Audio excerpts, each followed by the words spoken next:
అమ్మ, ఆవకాయ, అంజలి ఎప్పుడు బోర్ కొట్టవు. అంజలి ఎవరని మాత్రం అడక్కండి. ప్రస్తుతానికైతే ఈ ఆవకాయ చూసేయండి. ఇది పూర్తిగా టెంకెలు ముదిరిన మ్యాంగోస్‌తో చేసింది కాదు.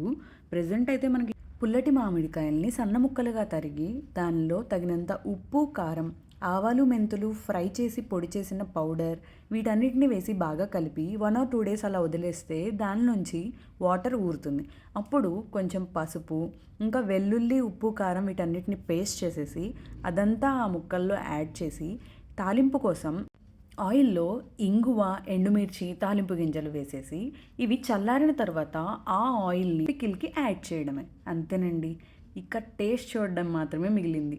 ఈ ఊరగాయ తయారు చేసిన తర్వాత బౌల్‌కి మిగిలిన కొంచెం కారంలో రైస్ కలుపుకొని తినే అలవాటు మీలో ఎంతమందికి ఉంది? సమ్మర్ హాలిడేస్ అనగానే గుర్తొచ్చే 2 విషయాల్లో ఒకటి అమ్మమ్మ వాళ్ళ ఇల్లైతే ఇంకొకటి ఆవకాయ. ఈ వీడియో నచ్చితే మీరు లైక్ చేయండి. Thanks for watching.